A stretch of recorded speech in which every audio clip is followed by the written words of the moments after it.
Taryn is just one of several Olympians we talked to, each telling us what a blessing and privilege it was to compete in the Games. Our next guest has a special insight into that as well. Dominique Dawes is an Olympic gold medalist and three-time Olympian. Known as Awesome Dawsome, you may remember Dawes from the '92 Barcelona Games, the '96 Atlanta Games as part of the gold-winning Magnificent Seven team, and the 2000 Sydney Games. Dawes was the first African-American gymnast to win an Olympic gold medal. Today, Dawes is a Catholic wife and mother of 4 young children who owns and runs the Dominique Dawes Gymnastics and Ninja Academies in the Washington, D.C. area. Dominique, it is an honor to have you in studio with us today. Thank you for being here. I appreciate it. Really appreciate it. I'd first love to get your take on some Olympic news items while we have you here. American gymnast Jordan Chiles has been stripped of her bronze medal because the Court of Arbitration for Sport says her on-floor appeal came 4 seconds too late. What do you make of this whole situation, Dominique, and especially the position that Jordan is in right now? This is definitely an emotional roller coaster for any athlete that would be involved in a situation like this. Jordan Chiles needs to know she did the best floor routine that she could ever do. What it comes down to is human error. A judge missed the difficulty value of a particular dance element that would have increased her score by 1/10 of a point. The head coach, Cecil, went over. She appealed it. The appeal was accepted, and then Jordan was awarded a bronze medal. She got to take part in the Olympic medal ceremony with her teammate Simone Biles, as well as the champion from Brazil.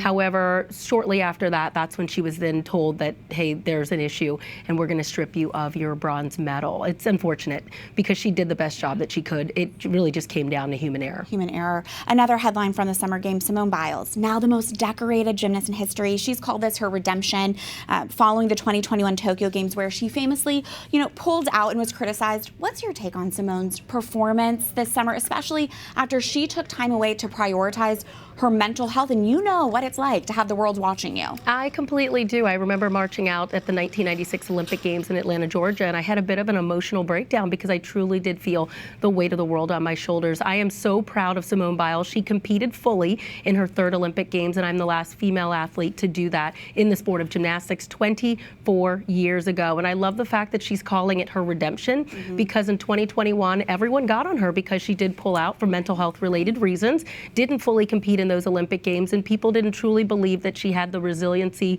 or the perseverance to come back for a 3rd. And I hate to put it out there, but she has the ability to come back for a 4th Olympic Games in LA 2028 on American soil. How sweet would that be? Oh my goodness, we'll just have to wait and see 4 years from now. Dominique, I understand that you've been Christian your whole life, but you entered into the Catholic Church shortly after you retired from gymnastics.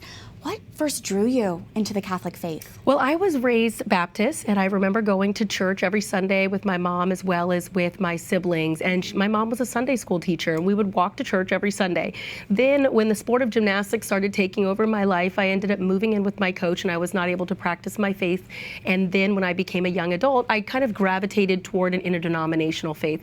However, I always felt a little incomplete and maybe misdirected. And I remember going to St. Patrick's Catholic Church in Rockville and just sitting in the church in complete silence, which I completely love. I love when things are silent at times, so I could truly listen to him. And I felt called to go into the Catholic faith, and that calling, I think, truly came from my grandmother, who was Catholic, was not able to practice her faith, and that is why I chose St. Kateri Tekakwitha as my faith when I came into the church, because that is the first Native American saint, and my grandmother was Piscataway Conoy Native American, and so that was in honor of my grandmother as well. Oh my goodness, I'm sure she's just, smiling down on you. Yeah.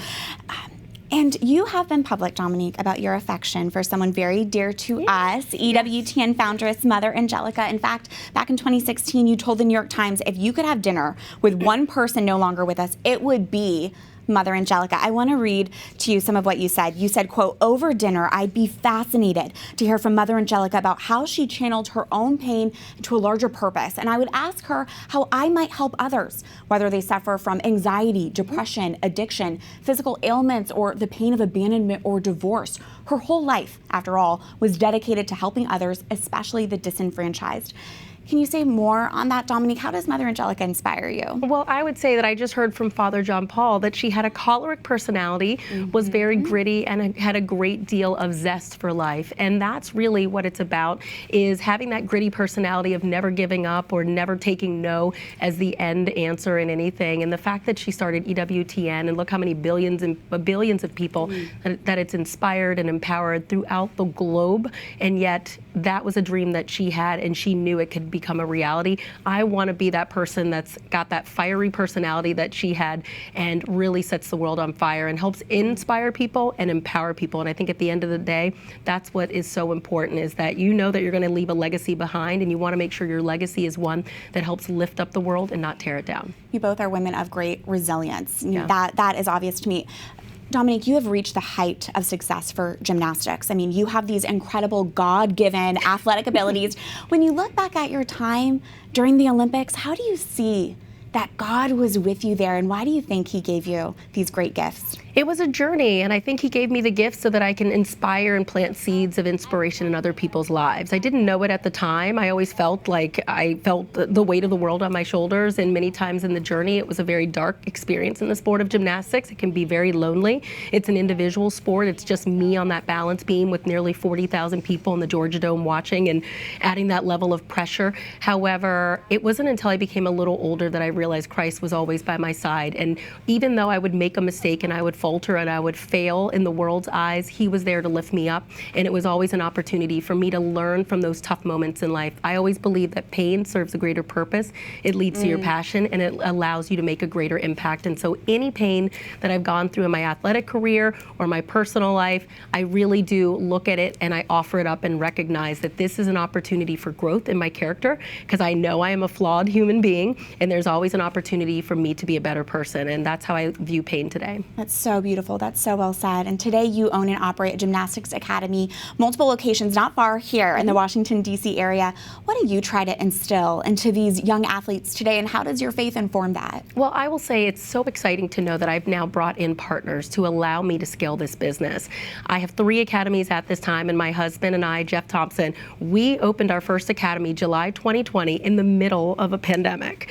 A lot of work, a lot of grit, a lot of resiliency, and a lot of sacrifice. And now we are at 3 academies. We've just brought in partners to help us kind of build our management team, get more support in operations, just so I don't burn out as being a CEO. I'm stepping away and becoming more of a brand ambassador so I can be out in the community more and give back to those that we are trying to serve. And so this is going to be an exciting journey, and it really does allow me to spend more time with my faith, with my husband, and with my 4 kids. And I always said at the end of the day, if I'm not focused on what matters most, then I need to learn to step away and step back just a little bit. And that's what I'm going to be doing, but it's also going to allow the business to scale and leave a greater impact. It's beautiful. We only have about a minute left, but I did want to ask you this. You know, as Catholics, we strive to be saints, to be excellent in virtue, and it's a battle every day. And I wonder, as a Catholic Olympian, if you have an insight into just the hard work, the discipline, and level of excellency that is required on this spiritual journey we're all on.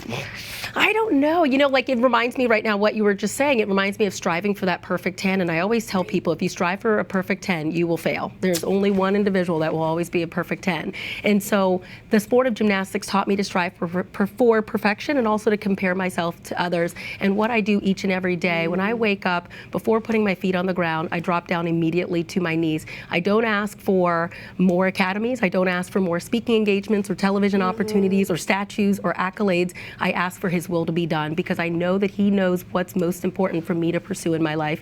And I ask him to open my eyes, open my ears, and to control my tongue, because I know how powerful words can be. And so that is really what I think Catholic Olympians, you know, should strive for, is not to strive for perfection or to make this great difference. You know, you can make the great difference in your household. And that's what I try to focus on with my marriage, with my amazing husband, Jeff Thompson, who's been a school teacher for nearly 20 years and has inspired more kids than I ever would be able to do, or my 4 beautiful kids, Kateri, Quinn, Lincoln, and Dakota. Those are my gold medals. Those are the reasons why I want to be a better person. I want to be a better mom, and I want to make a greater difference. Well, you're doing just that. Thank you. Dominique Dawes, thank you so much for being here. Oh, thank you for having me. Oh, thank you.